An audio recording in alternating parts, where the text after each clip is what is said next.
MLC Kalvakuntla కవితక్కకు దెబ్బ మీద దెబ్బ తగులుతున్నటువంటి పరిస్థితి. రౌస్ ఎవెన్యూ కోర్టు మరో షాక్ ఇచ్చినటువంటి సిచ్యువేషన్ కూడా మనం చూస్తూ ఉన్నాం.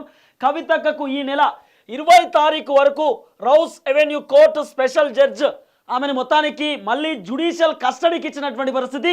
అయితే ఓవైపు దాదాపు కవితక్కను సిబిఐ అధికారులు అట్లనే ఎన్ఫోర్స్మెంట్ డైరెక్టరేట్ అధికారులు దాదాపు 20 రోజుల వరకు విచారణ చేసినటువంటి దాఖలాలు కూడా మనం చూసినాం. 14 రోజుల పాటు ఎన్ఫోర్స్మెంట్ డైరెక్టరేట్ అధికారులు కవితక్కను విచారణ చేసిరు.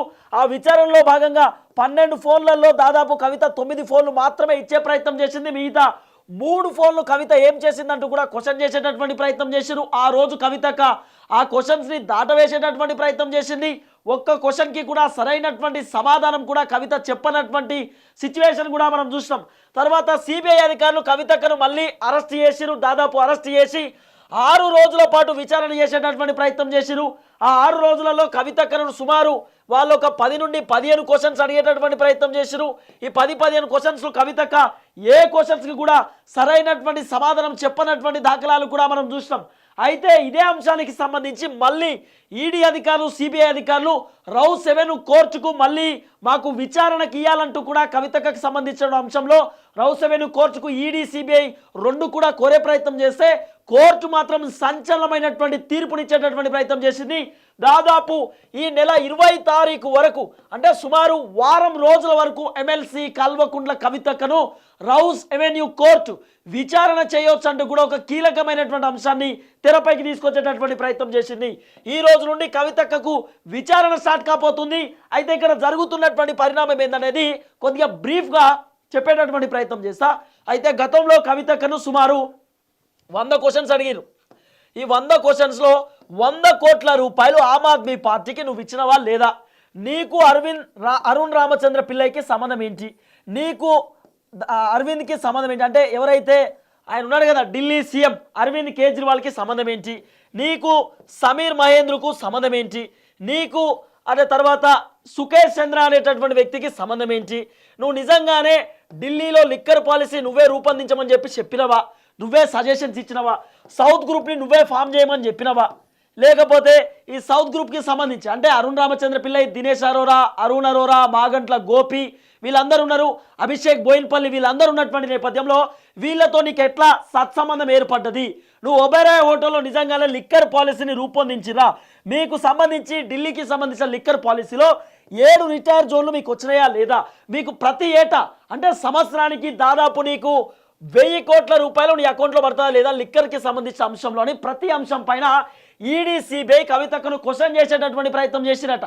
కానీ అడిగినటువంటి ప్రతి ప్రశ్నను కవితక్క దాటవేసేటటువంటి ప్రయత్నం చేసింది. కవిత ఏ క్వశ్చన్కి కూడా సమాధానం చెప్పలేదు. అడిగినటువంటి ప్రతి క్వశ్చన్కి నేను మర్చిపోయినా, చెప్పలేను, నాతో అయితలేదు, ఏమో నాకు తెలియదు అంటూ కూడా కవిత ఆ క్వశ్చన్స్ అన్నిటికీ కూడా సమాధానం దాటవేసే ప్రయత్నం చేసిందంటూ సిబిఐ ఈడీ అధికారులు రౌస్ ఎవెన్యూ కోర్టు దృష్టికి తెలిపేటటువంటి ప్రయత్నం చేశారు. కానీ ఈసారి ఈ 5 రోజుల విచారణ మాత్రం చాలా కఠినంగా ఉండేటటువంటి అవకాశం ఉంది. 3rd డిగ్రీ కూడా ప్రయోగించవచ్చు అనేటటువంటి ఒక చర్చ కూడా వినబడుతున్నటువంటి పరిస్థితి. అంటే కవితక్కను కొట్టరు, తిట్టరు, కానీ భయపెట్టేటటువంటి ప్రయత్నం చేస్తారు. అంటే కవిత ఆన్సర్ చెప్పడానికి అనేక రకాలుగా కవితను టెస్ట్ చేసేటటువంటి ప్రయత్నం చేస్తారు, కవితను భయప్రాంతులకు గురి చేసేటటువంటి ప్రయత్నం చేస్తారు. ఖచ్చితంగా వీళ్ళు అడిగే ప్రతి క్వశ్చన్ని కవితక్క దగ్గర నుండి రాబట్టేటటువంటి ప్రయత్నం చేస్తారు. సమాధానం ఖచ్చితంగా ఈసారి కవితక్క సమాధానం చెప్పక తప్పదంటూ కూడా ఒక చర్చ వినబడుతున్నటువంటి పరిస్థితి. ఎందుకంటే కవితక్కకు సంబంధించినటువంటి 12 ఫోన్లలో గతంలో నుండే చెప్పిన 12 ఫోన్లలో దాదాపు 9 ఫోన్లు దొరికినాయి. మిగతా 3 ఫోన్లు ఎక్కడా అని చెప్పి అడిగితే కవితక్క నా దగ్గర లేదు, నాకు తెలియదు, నేను చెప్పలేను అంటూ కూడా కవితక్క చెప్పింది. తర్వాత సిబిఐ అధికారులు విచారణ చేస్తే సిబిఐ అధికారులతో కవితక్క చెప్పిన మాట ఏంది, ఒక ఫోన్ ఏమో పగిలిపోయింది, ఇంకొక ఫోను నీళ్ళల్లో పడ్డది, ఇంకో ఫోను ఖరాబ్ అయిపోయింది అని చెప్పి కవితక్క ఒక స్క్రిప్ట్ అల్లేటటువంటి ప్రయత్నం చేస్తూ ఉంది, ఒక డ్రామా చెప్పేటటువంటి ప్రయత్నం చేస్తూ ఉంది. కాబట్టి సిబిఐ అధికారులు లేదు ఇట్లయితే వర్కౌట్ కాదు, ఎందుకంటే దాదాపు 9 ఫోన్లలో కూడా ఇప్పుడు విచారణ చేస్తూ ఉన్నారు. ఈ రోజు నుండి 5 రోజుల వరకు కవితకు 20 తారీఖు వరకు 20 తారీఖు మధ్యాహ్నం వరకు ఎమ్మెల్సీ కల్వకుంట్ల కవితక్కను పూర్తి స్థాయిలో విచారణ చేయడానికి సిద్ధంగా ఉన్నారు. సో ఈ 9 ఫోన్లలో డేటా గురించి, ఈ 9 ఫోన్లలో డేటా ఏమైంది, ఎందుకు ఎరేజ్ చేసిరు, ఎవరు డిలీట్ చేసిరు, నిజంగానే మీరు డిలీట్ చేసిరా లేదా, ఈ ఫోన్లో ఉన్నటువంటి ప్రతి డేటాని రిట్రైవ్ చేసేటటువంటి కార్యక్రమం కూడా సిబిఐ ఈడీ అధికారులు చేస్తూ ఉన్నారు. కవితకు సంబంధించినటువంటి ల్యాప్టాప్లు దాదాపు 3, ఈ 3 ల్యాప్టాప్లలో కూడా ఎటువంటి డేటా లేదట, ఎటువంటి డేటా దాంట్లో సమకూర్చలేదట. అసలు అట్లీస్ట్ ల్యాప్టాప్ కొన్న తర్వాత దాంట్లో డెస్కులు ఉంటాయి, అంటే local disc DO EO FO ఏదో ఉంటాయి డిస్కులు, ఆ డెస్క్టాప్ అదోటిదో డౌన్లోడ్స్లో ఉంటాయి. అట్లీస్ట్ ఆ ల్యాప్టాప్ ఓపెన్ చేసేటటువంటి దాఖలాలు కూడా లేవు. ఆ ల్యాప్టాప్స్ మాత్రం లాకులు ఉన్నాయట, కానీ ఆ ల్యాప్టాప్లో ఒక్క చిన్న డేటా కూడా లేదట. ఇదేంది విచిత్రం. సో ఇప్పుడు ఇదే అంశం పైన సిబిఐ ఈడీ అధికారులు పూర్తి స్థాయిలో విచారణ చేయడానికి రెడీగా ఉన్నారు. కవితకు సంబంధించినటువంటి ఆస్తుల వివరాలపైన కూడా సిబిఐ అధికారులు పూర్తి స్థాయిలో దృష్టి పెట్టారు. ఎందుకంటే సెంట్రల్ బ్యూరో ఆఫ్ ఇన్వెస్టిగేషన్ అధికారులు ఇప్పటి నుండి కాదు, దాదాపు 1.5 ఇయర్ బ్యాక్ కవితకు వాళ్ళ ఇంటికి వచ్చి మరి 9 గంటల సేపు కవితకు వాళ్ళ ఇంట్లో సోదాలు చేసేటటువంటి ప్రయత్నం చేసిరు, విచారణ చేసేటటువంటి ప్రయత్నం చేసిరు. ఈ 9 గంటలు కవితకు సంబంధించిన అంశంలో దాదాపు 2 కెమెరాలు పెట్టి మరి ఇంటర్వ్యూ రూపంలో అటో కెమెరా ఇటో కెమెరా పెట్టి కవితక్కను కూర్చోపెట్టి మరి ఇంటర్వ్యూ రూపంలో కవితను విచారణ చేసిర్రు. 100 కోట్ల రూపాయలు ఎక్కడి నుండి వచ్చినాయి, ఆమ్ ఆద్మీ పార్టీ గోవా ఎన్నికలలో ఎందుకు ఇచ్చిరు, ఢిల్లీకి మీకు సంబంధం ఏంటి, ఎంపీ అయినంత మాత్రాన మీరు లిక్కర్ స్కామ్లో నిజంగా ఉన్నారా లేదా, మీరు చేసిరా లేదా అనేటటువంటి ప్రతి కోణం పైన. ఎందుకంటే కవితకు 7 రిటైర్ జోన్లు వచ్చినాయి, ఢిల్లీకి సంబంధించి మద్యం తయారీకి సంబంధించిన కంపెనీలు, కవిత బినామీలకు 7 కంపెనీలు వచ్చినాయి. ఈ 7 కంపెనీల్లో కవితకు దాదాపు ఒక కంపెనీ నుండి 30% వాటా వస్తుంది. దాదాపు కవితకు ఒక్క నెలలోనే 150 నుండి 160 కోట్ల రూపాయల లాభం ఉంటుంది. అంటే ఒక ఏటా మీరు లెక్కేసుకోండి, ఒక సంవత్సరం కవిత ఆదాయం ఎంతో మీరు క్యాలిక్యులేట్ చేసుకునే ప్రయత్నం చేయండి. దాదాపు 1500 కోట్ల రూపాయలు ఎమ్మెల్సీ కల్వకుంట్ల కవితక్క అకౌంట్లో పోతుంది.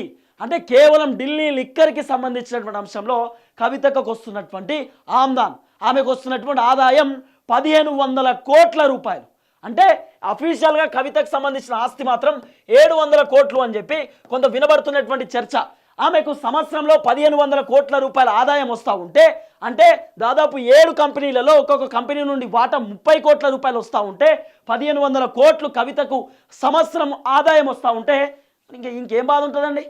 ఇంకేమన్నా అంటే జిఎస్టీలు అన్నీ పోను, కవితకు వాళ్ళకి పైసలు వీళ్ళకి పైసలు ఇచ్చి మేనేజ్ చేయడం అంతా అయిపోయిన తర్వాత ఆమెకు వస్తున్నటువంటి పైసలు 1500 కోట్ల రూపాయలు. ఇంకేముంటుంది క్యాలిక్యులేట్ చేసుకోండి. అందుకే చెప్తున్నా, ప్రధానంగా పదే మాట్లాడుతున్నా, ఎమ్మెల్సీ కవితక్క చేసినటువంటి దందా మామూలు దందా కాదు. అందుకే కేసీఆర్ సార్ ఇప్పటిదాకా స్పందించేటటువంటి పరిస్థితి లేదు. సరే, ఏ కన్న తండ్రి అయినా, కన్న కూతురైనా, కన్న కొడుకైనా తప్పు చేసిందంటే ఎవరైనా ఒప్పుకుంటారా? నా కొడుకేం తప్పు చేస్తాడు, గట్లేముంటుందని అంటాడు. కానీ కవితక్క ఎంత పెద్ద తప్పు చేసినా, మహిళల గాజులు వలిగే దందా, మహిళల పుస్తలు తాడు తెగేటటువంటి దందా చేసినటువంటి కవితక్కను కేసీఆర్ సార్ ఈ మధ్యకాలంలో ఒక ఇంటర్వ్యూలో కొన్ని ప్రెస్ మీట్లలో చెప్తున్నాడు. ఇప్పుడు స్టార్ట్ చేసిన మాట్లాడడం. ఎందుకంటే మొన్నటిదాకా ఎన్నికలలో ఈ రోత్ ఎందుకు, అనవసరంగా కవితను ఇన్వాల్వ్ చేస్తే పార్టీ పరువు పోతుందేమో, పార్టీని ఎవడు నమ్మే పరిస్థితి ఉండదేమో, అనవసరంగా ఢిల్లీ లిక్కర్ స్కామ్ని తెరపైకి తీసుకొస్తే మహిళల ఓట్లు పడవేమో అంటూ కేసీఆర్ సారు నానా రకాలుగా ఆలోచన చేసే ప్రయత్నం చేసిండు. కానీ ఇప్పుడు జరిగిన పరిణామం ఏంది, నా బిడ్డ కడిగిన ముత్యం లెక్క బయటకు వస్తుంది, నా బిడ్డ ఎలాంటి ఢిల్లీ లిక్కర్ దందా చేయలే, నా బిడ్డ ఏం తప్పు చేయలే అంటూ కూడా కేసీఆర్ మాట్లాడేటటువంటి ప్రయత్నం చేస్తూ ఉన్నాడు, కేసీఆర్ చెప్పేటటువంటి ప్రయత్నం చేస్తూ ఉన్నాడు. కాబట్టి సో ఎన్ని చేసినా కూడా, ఇంకోటి కేసీఆర్ సారు దాదాపు కవితక్కకు 2 సార్లు ఫోన్ చేసినట, 2 సార్లు ఫోన్లో మాట్లాడిననేటటువంటి చర్చ వినబడుతున్నది. ఇవన్నీ కోణాలలో తెరపైకి వస్తూ ఉన్నారు. సో ఇప్పుడు మాత్రం దాదాపు ఈ 5 రోజులు ఎమ్మెల్సీ కల్వకుంట్ల కవితకు దాదాపు చాలా టైట్ వార్ ఉండే అవకాశం ఉంది. ఖచ్చితంగా సిబిఐ అధికారులు అట్లనే ఈడీ అధికారులు ఇద్దరు కూడా కలిసి మరి విచారణ చేసేటటువంటి సిచ్యువేషన్ ఉండొచ్చు.